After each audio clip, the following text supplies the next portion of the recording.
Hola Histotubers, hoy vamos a seguir hablando sobre el sistema nervioso central, pero en esta ocasión vamos a hablar de las células que dan apoyo a las neuronas, que son las células de la glía o neuroglía.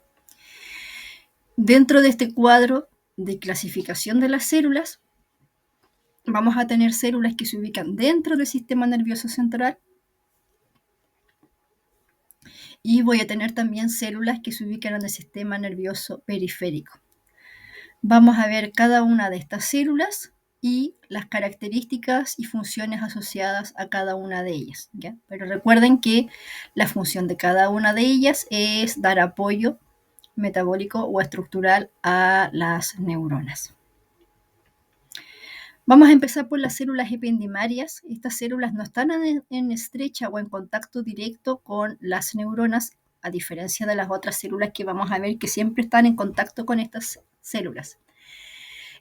Las voy a encontrar tanto dentro de los ventrículos formando los plexos coroideos, como en el canal central de la médula espinal, donde forman un revestimiento de tejido epitelial, que pueden ser células cúbicas a células cilíndricas. En el caso de las ependimocitos del canal central de la médula tienen cilios, y la función de estas células es producir el líquido cefalorraquídeo y permitir que este líquido circule por el interior de la médula espinal y a través de los ventrículos. Las células que vamos a ver ahora, astrocitos, oligodendrocitos y microglia, son células que están en estrecho contacto con las neuronas, ¿ya? De las células que vimos, las que tienen una función metabólica y estructural muy importante son los astrocitos. Hay dos tipos de astrocitos que se diferencian básicamente por la ubicación y la morfología que tienen. Tenemos los astrocitos protoplasmáticos que tienen ramificaciones cortas, gruesas y muy ramificadas, que se llaman astrocitos protoplasmáticos. Y también voy a tener los astrocitos fibrosos que tienen ramificaciones más largas, más delgadas y menos ramificadas. Estas células cumplen una importante función en la regulación metabólica del sistema nervioso. Estas tienen prolongaciones citoplasmáticas cuyos pies se disponen alrededor de todos los vasos sanguíneos del sistema nervioso. No solamente cubren los vasos sanguíneos, pequeños capilares que se ubican dentro del sistema nervioso, sino que también recubren la membrana que reviste al encéfalo y a la médula espinal, que es la pía madre, ¿ya? Entonces, estas células con sus pies protegen los vasos sanguíneos y también revisten al interior de la pía madre para evitar que toxinas, bacterias o fármacos puedan penetrar desde la sangre hacia el interior del tejido nervioso. Forman lo que se llama la barrera hematoencefálica. Acá hay unos capilares que son capilares de tipo continuo y que entre las células hay unas uniones estrechas extremadamente fuertes que hacen que estas células tengan prácticamente un sellado perimetral que impide que cualquier molécula, partícula, bacteria, toxina, etcétera, puedan atravesar y dañar a las neuronas.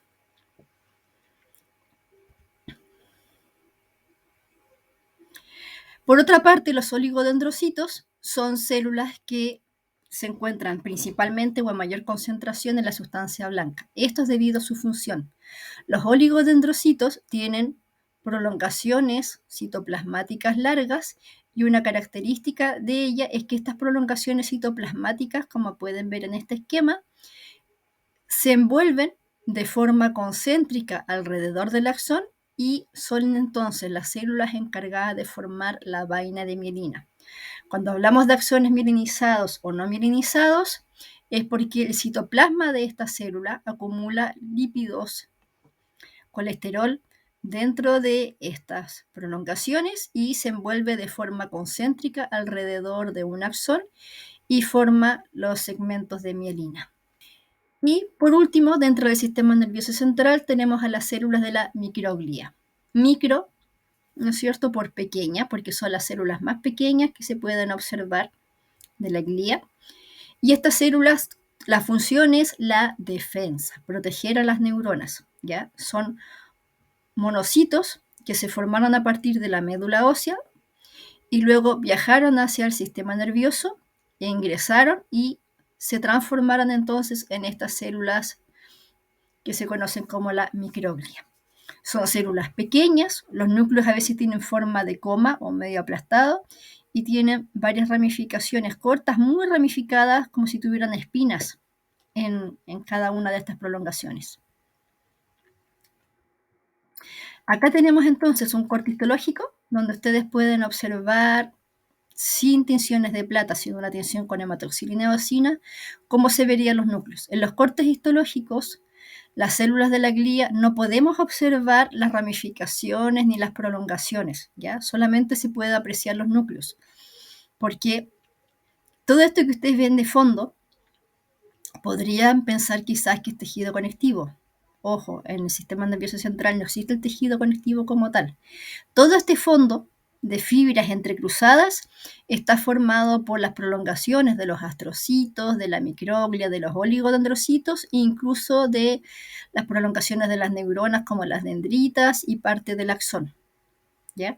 Entonces, en los cortes histológicos lo que podemos ver son sus núcleos, algo parecido a lo que pasaba con los fibroblastos en el tejido conectivo. Los astrocitos son aquellos núcleos que son más grandes y normalmente tienden a ser más pálidos porque tienen mayor cantidad de eucromatina. Los oligodendrocitos también tienen un núcleo más redondito, pero si se fijan, se tiñe más oscuro porque no son metabólicamente activos, ¿ya? Recuerden que solamente forman las vainas de mielina, por lo tanto, tienden a tener mayor cantidad de heterocromatina. Y por último, tenemos estos núcleos más pequeñitos, son los más pequeños. Algunos tienen forma de coma, incluso como este de acá, si se fijan. Estos núcleos pequeñitos que ustedes pueden apreciar más. Estos núcleos más pequeños corresponden entonces a la micro de pequeña glía, ¿sí? Que son células de defensa. Recuerden que los astrocitos, apoyo metabólico sumamente importante para las neuronas, para que éstas puedan despolarizarse y cumplir su función.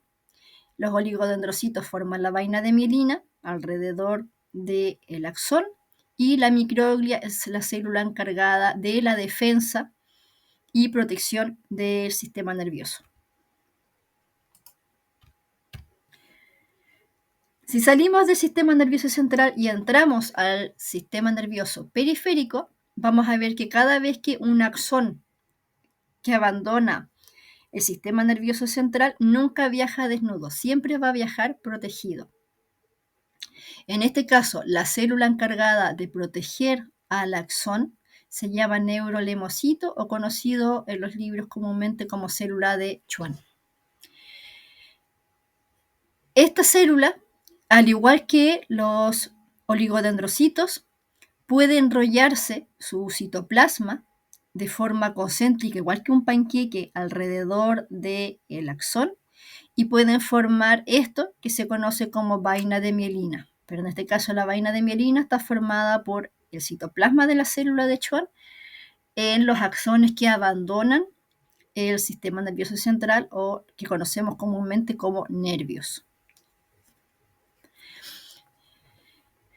Y también puede, lo vamos a ver más adelante, no siempre se envuelven de forma concéntrica, a veces simplemente el citoplasma de las células de Schwann incluyen o permiten que los axones se invaginen dentro de su citoplasma y de esta forma protegen a los axones, ¿ya? Entonces, siempre un axón que abandone el sistema nervioso central va a viajar protegido por el citoplasma de la célula de Schwann, ya sea por una protección simple, donde cubre simplemente al axón, o donde una célula de Schwann se envuelve de forma concéntrica y forma un segmento de vaina de mielina.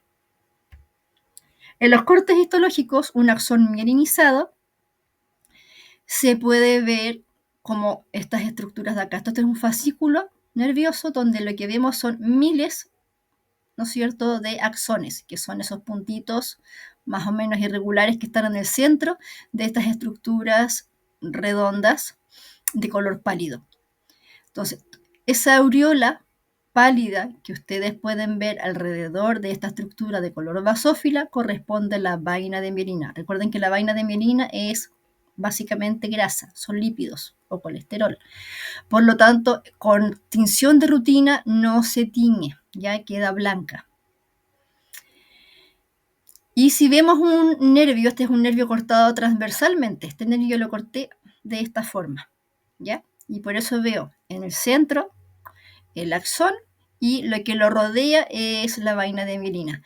Si tuviéramos más aumento, podríamos ver también algunos núcleos alrededor de estos axones que corresponden al núcleo de la célula de Schwann. ¿Ya? En este corte, por la tinción, no se puede apreciar. En este corte, que es un corte longitudinal del nervio, sí lo podemos ver. Acá estas células ovaladas, también que tienen una disposición y bastante cantidad de eucromatina, corresponden a los núcleos de las células de Schwann. Algo que se puede ver en los cortes longitudinales de los nervios es esto blanco que corresponde a la vaina de mielina, pero si ustedes se fijan, en ciertas zonas yo puedo ver como una línea que cruza esta vaina de mielina. Eso es porque cada célula de Schwann se envuelve alrededor de un segmento del axón y forma lo que se conoce como el segmento internodal o segmento internodo. Y hay una zona muy delgada donde el axón no queda cubierto por esta gran cantidad de capas, sino que queda cubierto por una simple cubierta de citoplasma de la célula de Schwann. Esta zona, que queda sin este recubrimiento multicapa, se conoce como nodo de Ranvier. Y es aquí, en esta zona, donde ocurre el impulso saltatorio, ¿ya? En el caso de los axones no mielinizados, el impulso nervioso viaja entre todas las zonas del axón que no tienen vaina de mielina. Entonces va saltando de un nodo de Ranvier al siguiente. Y eso hace que sea mucho más eficiente y más rápido. ¿Ya? Entonces, en los cortes histológicos tenemos, estos son los núcleos de las células de Schwann, estas que están acá. Lo blanco es la vaina de mielina y esta rayita de color basófilo que la atraviesa, a veces más delgada, a veces más gruesa, corresponde a una zona del axón donde no quedó completamente cubierto por esta vaina de mielina, sino que simplemente una capa de membrana de la célula de Schwann. Ya recuerden que los nervios nunca están 100% al descubierto, están siempre protegidos por la célula de Schwann. Y acá tenemos en microscopía electrónica, porque como en microscopía óptica es mucho más difícil poder evidenciarlo, el núcleo de la célula de Schwann, y si ustedes se fijan alrededor, está lleno, ¿no es cierto?, de axones. En este caso, acá tengo un axón mielinizado, que es mucho más grueso, y acá tengo axones no mielinizados, pero que de todas formas viajan incluidos dentro del citoplasma de la célula de Schwann que los protege. Acá son, como en este caso, varios axones dentro del citoplasma y en la fotografía de la derecha pueden ver que son grupos de axones que están como en pequeños paquetes.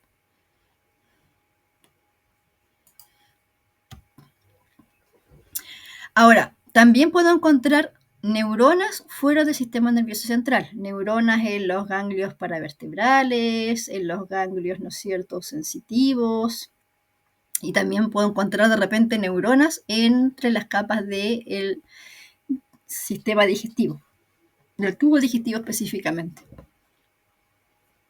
En ese caso también voy a encontrar células que se ubican alrededor de estas neuronas, que son, la fotografía está mostrando neuronas pseudomonopolares, y alrededor de ellas ustedes pueden ver varios núcleos pequeños, redondos, que corresponden a las células que se encargan de proteger y darle soporte estructural y metabólico a estas neuronas y que se conocen como células satélite. Ya vienen a ser como homólogas a los astrocitos en el sistema nervioso central. Dan apoyo estructural y metabólico a las neuronas para que puedan cumplir su función. ¿Sí? Acá tengo, recuerden que normalmente el núcleo se ve más pálido, con un núcleo no bien evidente, parte del soma de la neurona, y alrededor de ella estos núcleos que están siempre como girando alrededor, de ahí el nombre de células satélite. Y esas serían entonces las células que acompañan a las neuronas y se encargan de dar apoyo metabólico, defensa, protección, formar la vaina de mielina. ¿Ya? Nos vemos en un próximo vídeo, que se encuentren muy bien.